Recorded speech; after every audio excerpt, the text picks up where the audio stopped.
9 × 30 गरेर लेख्नु पर्यो। तपाईको कति लेख्न सक्नुहुन्छ आफ्नो स्ट्रेन्थ अनुसारको क्याल्कुलेसन गर्नुहोस्। कसैले यति लेख्न पर्छ भन्ने कुराले केही अर्थ लाग्दैन, त्यतातिर नजानुस्। तपाईको आफ्नो स्ट्रेन्थ कति हो त्यो अनुसार आफ्नो उत्तरलाई व्यवस्थित गर्दै जानुहोस् र सबैलाई बराबर लेख्ने प्रयास गर्नुहोला। मैले तपाईको प्रश्नमा यति भने र म अगाडि बढे। हामी यसरी लेख्छौं। बुलेट भन्ने हुन्छ। बुलेट त अब प्याराग्राफमा लेख्न राम्रो सकिन्छ भने बुलेट भइहाल्छ, बुलेटमा केही समस्या भएन। तर समीक्षात्मक टिप्पणी भनेको हुनाले बुलेटमा समीक्षात्मक टिप्पणी त्यति राम्रो लेख्न सकिँदैन कि भनेर म प्याराग्राफमा गएँ। व्यापारले वस्तु व्यापार, सेवा व्यापार, बौद्धिक सम्पत्तिको व्यापारलाई जनाउँछ। व्यापार भन्नासाथ हामीले यो तीनटा कुरा छुटाउनै हुन्न, तीनटै कुरालाई सँगै बढाउनु पर्छ। विश्वव्यापीकरण, उदारीकरण, निजीकरणले अन्तर्राष्ट्रिय व्यापारको अवधारणा, प्रकृति, विशेषता, सिद्धान्त र नवीन प्रवृत्तिमा आमूल परिवर्तन भएको छ। हेर्नु त, विश्वव्यापीकरण, उदारीकरण, निजीकरण जुन पढ्छौं त्यसले गर्दा अहिले ट्रेन्ड जुन थियो ट्रेडको, त्यसको समग्र कुराहरूमा चेन्ज आएको छ भनेर भनियो। वस्तु, सेवा र बौद्धिक सम्पत्तिको अन्तर्राष्ट्रिय सीमा पार गरेर गरिने किनबेच पनि हुन सक्यो, कारोबार पनि हुन सक्यो, आयात निर्यात पनि हुन सक्यो। तीनटै कुराहरू, वस्तु, सेवा, बौद्धिक सम्पत्तिको अन्तर्राष्ट्रिय सीमा पार गरेर गरिने किनबेच, कारोबार, आयात निर्यातलाई अन्तर्राष्ट्रिय व्यापार भनिन्छ, हैन। तुलनात्मक लाभ र प्रतिस्पर्धी क्षमताका साथै व्यापार सम्बन्धी अन्य सिद्धान्तहरू, हैन। यहाँले पढ्ने गरेका 10-12 मुख्य सिद्धान्त छन् ट्रेडका, ती सबै लेख्न यहाँ आवश्यक भएन। त्यही भएर मैले तुलनात्मक लाभ, प्रतिस्पर्धी क्षमताका साथै व्यापार सम्बन्धी अन्य सिद्धान्तका कारणले वस्तु र सेवालाई विश्वव्यापी बनाउने सन्दर्भमा काम गरिरहेका छन्। यस्तो व्यापार अन्तर्राष्ट्रिय स्तरमा पनि हुन सक्छ, हामी एमटीएस भन्छौं, मल्टिल्याटरल ट्रेडिङ सिस्टम, हैन। रिजनल लेभलमा पनि हुन सक्छ, हैन। त्यसैगरी बायलैटरल लेभलमा पनि हुन सक्छ र राष्ट्रिय।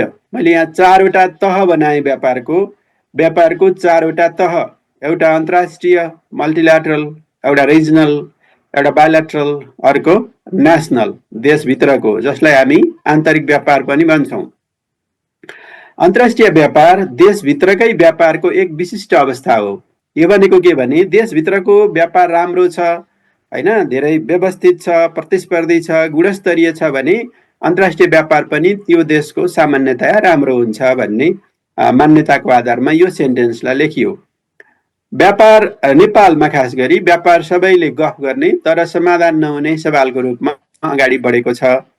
नेपालको व्यापारको आधारभूत सम्भावनाको रूपमा रहेको जल, जंगल, जमिन, जनशक्ति, जडीबुटी, हैन, यी विषयहरू नेपालमा रहेका छन्। विषम 2040 सालसम्म नेपालको उद्योग वाणिज्य लगायतका क्षेत्रमा संरक्षणवादी नीति थियो देशको र 1990 पछि हामीले बिस्तारै उदारीकरणका कुराहरूलाई अगाडि बढायौं।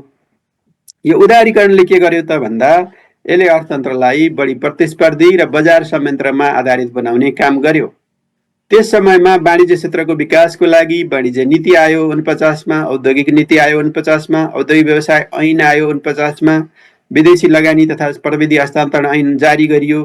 तर मुलुकमा भएका आन्तरिक द्वन्द्वहरू र अस्थिर राजनीतिले विश्वव्यापीकरण र उदारीकरणको लाभ नेपालले लिन सकेन। यहाँ समीक्षा भनेको हुनाले तपाईले प्लस माइनस दुईटैलाई लेख्दै जानुपर्ने हुन्छ। आलोचनात्मक भनेको छ भने नेगेटिभ वेटेज बढी हुन्छ, 70-30 जस्तो हुन्छ, हैन, सामान्यतया। हैन, समीक्षा भनेको छ भने तपाईले प्लस माइनस, हैन, पोलिसी, प्रोग्राम, संस्थाहरू लेख्दै जानुपर्ने हुन्छ। प्राकृतिक साधन स्रोत कम भएर पनि Singapore, Hong Kong, UAE, Luxembourg, Japan जस्ता देशको प्रगतिको मुख्य आधार नै व्यापार हो।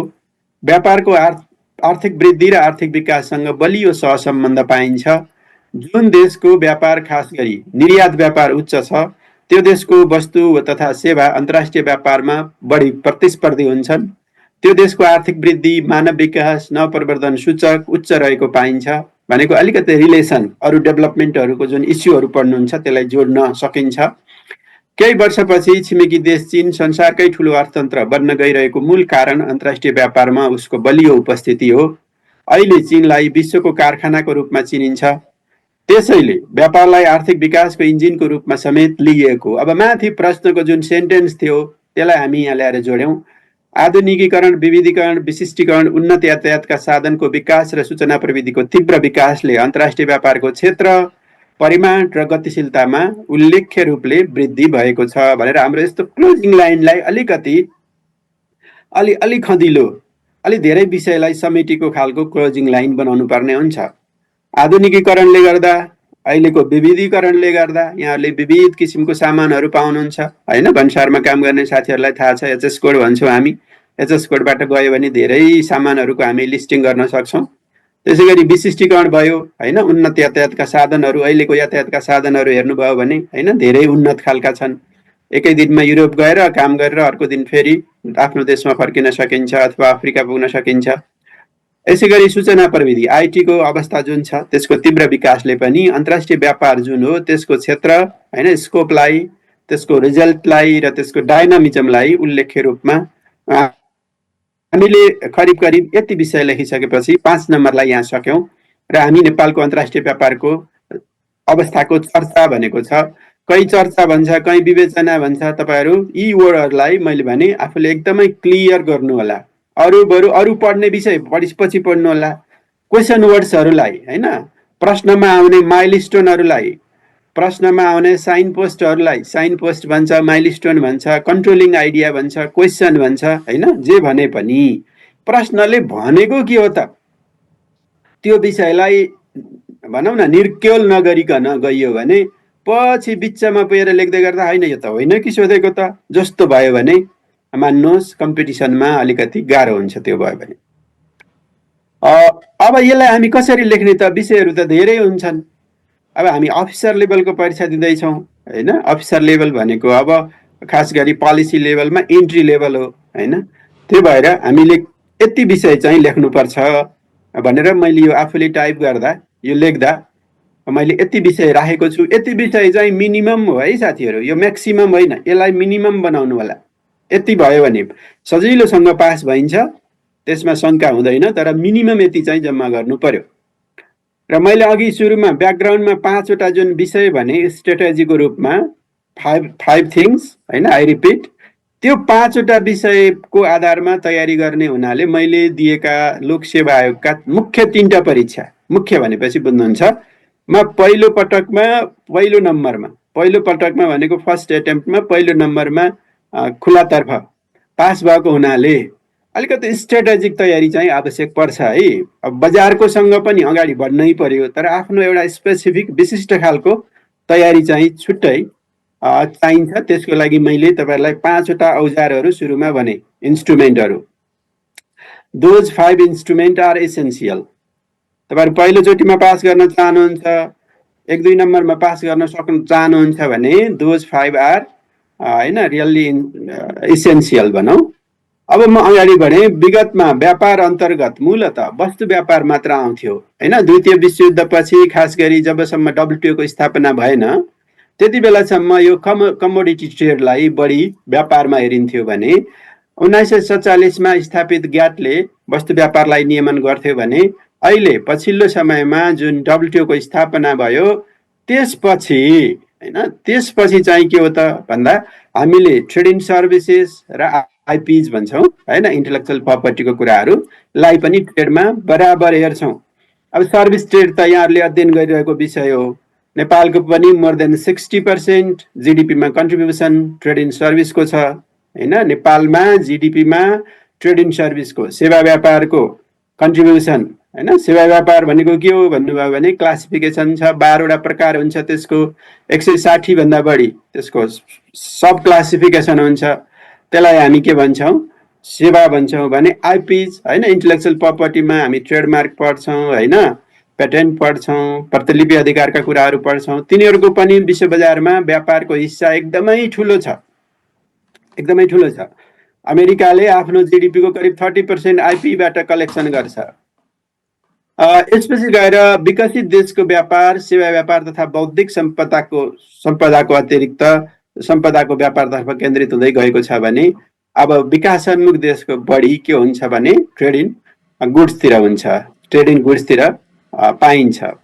तुलनात्मक रूपमा उत्पादन लागत बढी पर्ने सामान राज्यले अर्को देशबाट खरिद गर्दछ भने कम लागत पर्ने सामान उत्पादन गरी निर्यात गर्दछ सामान्यतया है। तर कतिपय स्ट्राटेजिक वस्तुहरू बढी लागत परे पनि देशहरूले आफै उत्पादन गर्ने पनि हुन्छ। किन बाहिरबाट ल्याउँदा परनिर्भर हुन्छ, परनिर्भर भइसकेपछि देशभित्र त्यो उत्पादन क्षमता घट्छ हैन, उत्पादन प्रक्रिया बन्द हुन्छ र भोलि अप्ठ्यारो परेको बेलामा पाइँदैन भनेर केही देशहरूले कतिपय स्ट्राटेजिक वस्तुहरू, रणनैतिक वस्तुहरू चाहिँ आफ्नो देशभित्रै पनि उत्पादन गर्छन्। उदाहरणको लागि हात हतियार हुन सक्छ हैन, पेट्रोलियम प्रोडक्टका कुराहरू हुन सक्छ। यी विषयहरू व्यापारको लागि नेपालसँग केही मात्र सामान र केही मात्र उत्पादन रहेको छ। व्यापारको एकाधिकारलाई समाप्त गर्न, मूल्यमा हुने परिवर्तनलाई रोक्न, आर्थिक सङ्कटबाट बच्न, आर्थिक विकासका लागि हैन, उत्पादन प्रविधिमा सुधार गर्न, उत्पादन नहुने सामानको आयात गर्न र अन्तर्राष्ट्रिय सम्बन्धको लागि समेत वैदेशिक व्यापार हुने गर्दछ हैन। म यो वैदेशिक व्यापारको बारेमा लेख्ने हुनाले यसको कजलाई पनि हामीले अलिकति के कारणले हुन्छ त वैदेशिक व्यापार भन्ने सन्दर्भलाई यहाँ जोडेर लेख्यौं। इकोनोमिक्समा कौटिल्यले के लेखेका छन् भने यो आयात भन्ने कुरो सधैँ नराम्रो मात्रै हुँदैन। जुन वस्तु देशभित्र उत्पादनै हुँदैन त्यस्तो वस्तु आयात गर्ने व्यापारीहरूलाई 10% सम्म मुनाफा दिनुपर्छ भनेर उनले आफ्नो चर्चित पुस्तक इकोनोमिक्समा लेखेका छन्।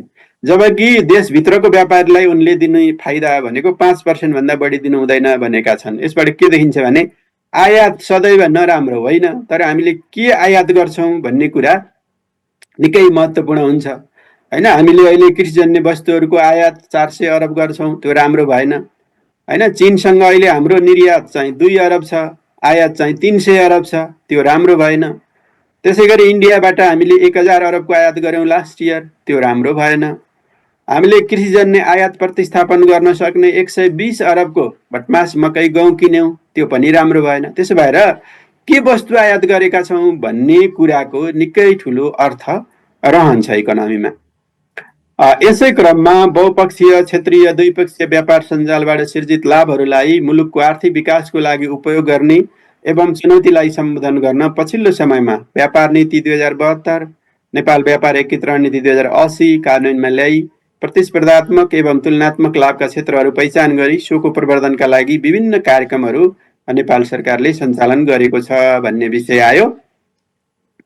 निर्यात प्रवर्धन र आयात व्यवस्थापन गर्ने उद्देश्यले नेपालले आन्तरिक र बाह्य स्रोतको समेत परिचालन गरेर वस्तु विकास गर्ने, प्रोडक्ट डेभलपमेन्ट भन्छौँ हामी, निर्यात प्रवर्धन, एक्सपोर्ट प्रमोसन, व्यापार जन्य क्षमता विकास हैन, ट्रेड रिलेटेड क्यापासिटी डेभलपमेन्टको कुराहरू, व्यापार सहजीकरण, यसको एग्रिमेन्ट पनि छ, टिएफए भन्छौँ हैन, व्यापार सहजीकरणका कुराहरू, व्यापार जन्य पूर्वाधारका विभिन्न कार्यक्रमहरू सञ्चालन गरिआएको छ हैन। व्यापार जन्य पूर्वाधार तपाईहरु ड्राई पोर्ट भन्नुहुन्छ, आइएसपी भन्नुहुन्छ हैन, करिडोरहरूका कुराहरू छन्, ट्रेड करिडोरका, सेजका कुराहरू छन् हैन, औद्योगिक क्षेत्रको कुरा छ। यी विषयहरूलाई यहाँ भन्न खोजियो। यी प्रयासहरूको बावजुद नेपालको वैदेशिक व्यापारको स्थिति सन्तोषजनक भने छैन, देखिँदैन। निर्यातको तुलनामा आयात उच्च दरले वृद्धि हुनु, व्यापार घाटा वर्षेनी ठूलो परिमाणमा बढ्दै जानु र आयात निर्यातको अनुपात दिनानुदिन फराकिलो हुँदै जानुले मुलुकको वैदेशिक व्यापारको स्थिति चुनौतीपूर्ण रहेको छ। समग्रमा देशमा सबै किसिमले अनुकूल वातावरण नभए लगानी आउँदैन, लगानी नभए उद्योग हुँदैन, उद्योग नभए व्यापार हुँदैन र व्यापार नभएपछि के त व्यापार घाटा हुन्छ भनेर यसको हामीले समग्रमा भनेर यो लास्ट लाइन अघि पनि मैले भनेको थिएँ। अलिकति तपाईले दिन खोजेको मेसेज के हो त हैन, त्यसलाई रिफ्लेक्ट गर्नुपर्ने हुन्छ प्याराग्राफको अन्तिमतिर। खास गरी लगानीको न्यूनता, आपूर्तिजन्य क्षमताको कमी, हामी सप्लाई साइड कन्स्ट्रेन्ट भन्छौं, ऊर्जाको अवस्था हैन, अहिले पनि ऊर्जा जन्य समस्याहरू छ हाम्रो उद्योगमा हैन, कम्पनीहरूमा, यहाँहरूले हरेक दिन पढ्नुहुन्छ। उत्पादन लागत, लगातारका बन्द, विगतका द्वन्द हैन, सिमानाका अवरोधहरू हैन, यहाँहरूले हेर्नुभयो भने 1989 देखि लिएर 2045 सम्म, त्यसपछि आएर फेरि हैन हाम्रो 2015 को संविधान, 72 को संविधान जारी हुँदाका लगायतका अवरोधहरू, सिमानाका भूकम्प, कोभिड लगायतका विषयले नेपालको वैदेशिक व्यापार जटिल हुँदै गएको छ। 2026 मा देशलाई अतिकम विकसितबाट विकासशील देशमा परिणत गर्ने निर्णयलाई पूरा गर्न व्यापार यस्तो माध्यम हो जसले अतिकम विकसित पहिचानका लागि प्रयोग हुने 3 वटै महत्त्वपूर्ण आयाममा योगदान गर्दछ भनेर हामीले यो विषयलाई लेख्दै यहाँ पुर्यायौँ। अब थोरै डेटाहरू लेखौँ अनि हामी यसलाई सक्छौँ। आर्थिक वर्ष 2004-05 यो किन लियो त भन्दा तपाईँ कम्पेयर गर्नुपर्छ लेखाइमा। कम्पेयर गर्नलाई दुई खालको डेटा चाहिन्छ। त्यही भएर हामीले यो डब्ल्युटिओको सदस्यता हुँदाको डेटा यहाँ राख्यौँ। 2004-05 अर्थात् नेपालले विश्व व्यापार सङ्गठनको सदस्यता लिँदा निर्यात रु होइन 58 अरब, आयात रु 148 अरब भई व्यापार घाटा 89 अरब मात्र रहेकोमा 2080-81 निर्यात रु अहिले हाम्रो लास्ट इयरको 152 अरब र आयात 1592 हुन गई व्यापार घाटा 1440 पुगेको छ। भनेको हाम्रो व्यापार घाटा डब्ल्युटिओको सदस्यता पश्चात एकदमै उल्लेख्य रूपमा बढ्यो भन्ने यो डेटाले देखिन्छ। 80को फागुन मसान्तसम्म करिब 59 लाख नेपालीले वैदेशिक रोजगारीको लागि श्रम स्वीकृति लिए। अब यसबाट नेपालमा श्रम शक्तिको अभाव पनि हुँदै गएको छ। नेपालले खास गरी भारत, अमेरिका, जर्मनी, चीन होइन, बेलायत, Bangladesh, Afghanistan, France, Turkey, Japan लगायतका मुलुकसँग व्यापार गर्छ। निर्यात व्यापार भने आयात व्यापारमा भारत, चीन, UAE, Indonesia, Thailand, Argentina, Brazil, Malaysia, संयुक्त राज्य अमेरिका, जर्मनी आदि मुलुकहरूसँग व्यापार गरिआएको छ। हाम्रो इम्पोर्टमा चाहिँ चाइना सेकेन्डमा आउँछ, तर एक्सपोर्टमा चाहिँ चाइना अलि धेरै पछि छ। यसरी हामीले यो पहिलो प्रश्नमा करिब करिब लेख्ने कुराहरूलाई यसरी व्यवस्थित गर्दै गयौँ। यो चाहिँ कम्प्लिट एन्सर होइन, आवश्यक भएनौ न, तपाईँलाई चाहिने आवश्यक विषयहरूको एउटा मोटामोटी प्रस्तुति हो है। तपाईँहरूको क्वेसन म हेर्छु अनि अर्को क्वेसनमा जाउँला।